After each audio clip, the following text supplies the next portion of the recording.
为什么他的每一次获奖感言都能被大家称作满分作文？当听到击败前辈拿下了金鹰荣誉之时，他第一时间向其鞠躬致敬，并走上舞台说出了这样一段话：李雪健老师德高望重，这么高的年龄，他只带了1个随行人员，我很惭愧，我带了3个，而且体型都非常的壮硕。所以我觉得今天这个奖杯拿在我的手里，它并不代表我到了一个多高的高度，而是代表了我刚刚上路。这是一条创新之路，也是一条传承之路。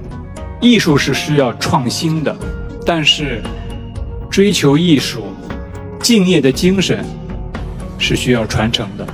言及此处，声若哽咽，台下的嘉宾这才真正明白，为什么这样一个人能被观众喜爱多年，从不褪色。大家好，我是白夜，欢迎收看人物系列之胡歌。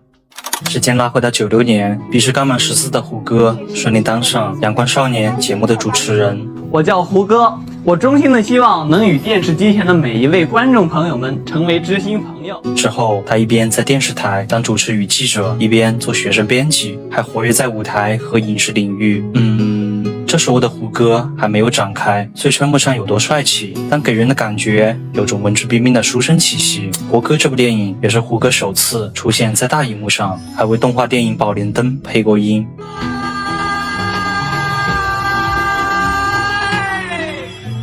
没错，就啊了一声。不过就这短短1个字，让当时的胡歌赚了50块巨款。虽说当时打车还花了80。2001年，胡歌以专业第2的成绩考上了中央戏剧学院，不过可能因为家庭等原因，后又考入上海戏剧学院主修表演系。至此，属于他的舞台才真正开始。大学期间，胡歌陆陆续续拍摄近30多条广告，在圈子里面可谓是小有名气。随后又因朋友的关系，他得以结识导演，被谭人相中，并顺利签约。之后他先后参演《假装没感觉》《疑神疑鬼》等电影，而蒲公英是胡歌首次主演的电视剧，可能演技略显稚嫩。这些剧在当时并没有什么起色，但很快一部由电脑游戏翻拍的《仙剑奇侠传》彻底改变胡歌的一生，也是迄今为止传播度最高的作品之一。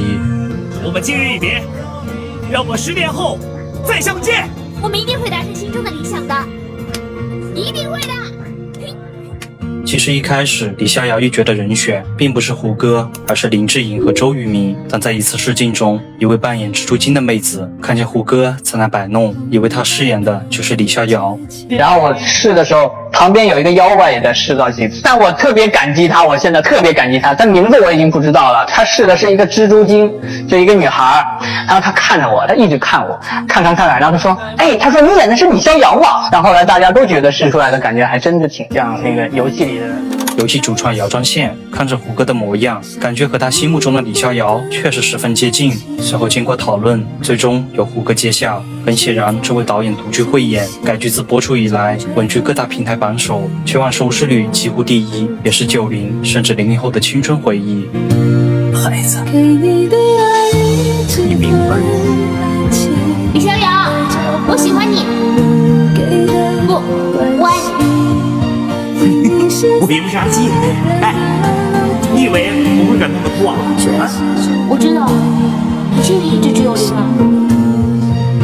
不过，我可以容许你心里拥有他的存在。随后胡歌又连续主演多部电视剧，从新《聊斋志异》到《天外飞仙》，再到《少年杨家将》。但所有人都以为他的道路将会是一路向上，却没想到接下来的人生会被命运硬生生劈成2半。2006年8月29号的深夜，高速路上刺眼的光芒划破整个夜空，胡歌遭遇严重车祸，6个半小时的抢救，100多针的缝合，虽说保住了性命，但与他同行的助理张冕宣告抢救无效死亡。那一刻，比痛更折磨他的是为什么活下来的是我。他把所有情绪写进文字，幸福的拾荒者由此而来，还以张冕为名，在云南昭通建了一所小学。自此以后，戏中眼中人，戏外渡人间，以活着之名替亡者前行。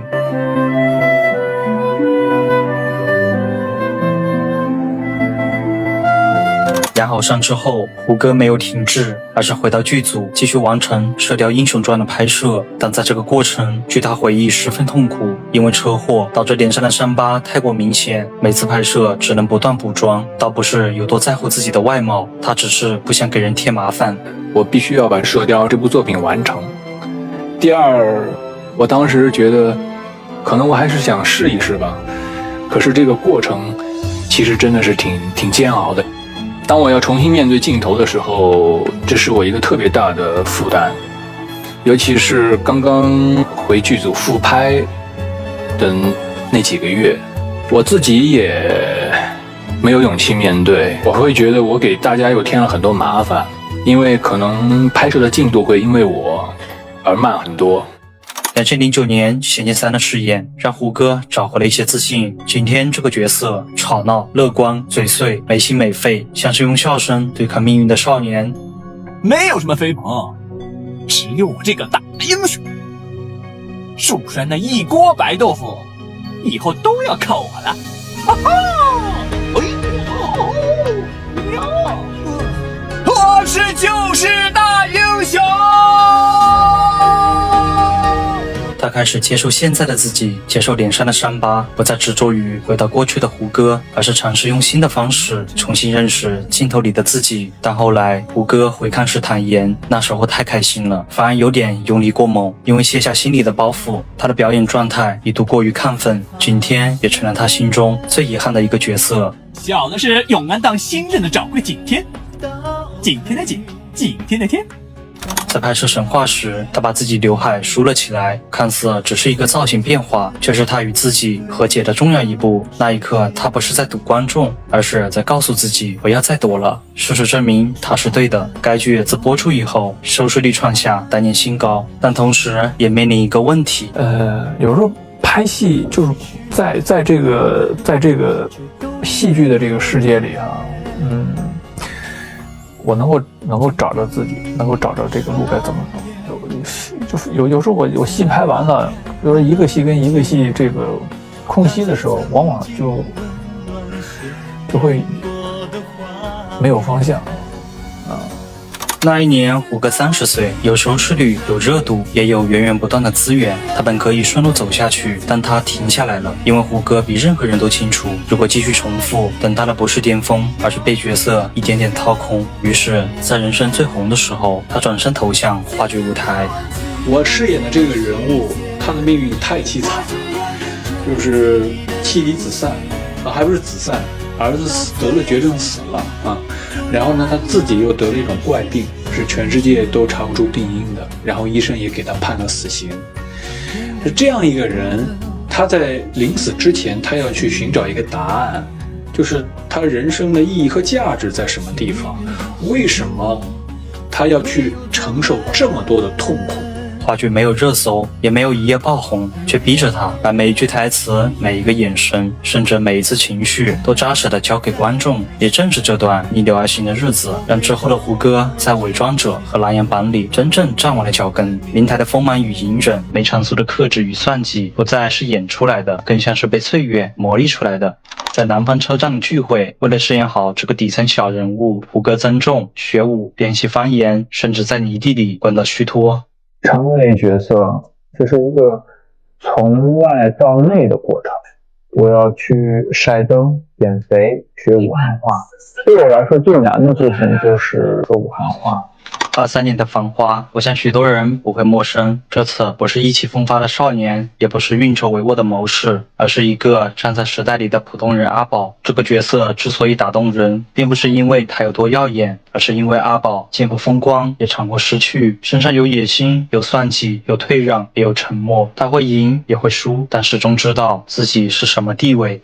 我帮你开公司做保总，6年下来回到一个零，你跟我都要反省反省。王家卫导演曾对胡歌说，演阿宝一定要找到当年李逍遥的感觉。于是胡歌把20年起伏都融进了角色里。导演很多时候在现场也会提醒我，他说阿宝要找李逍遥的感觉。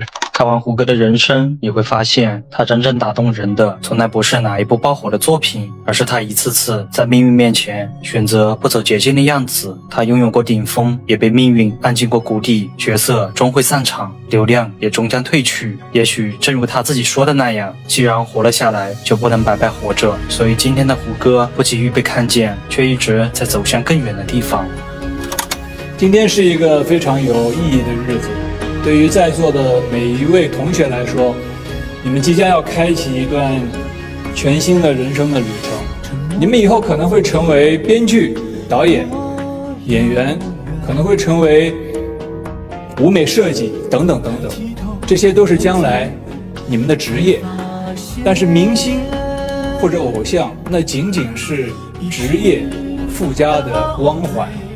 如果你们今天能够清楚地意识到这一点，它将直接影响到未来几年你们学习生活中的每一个选择。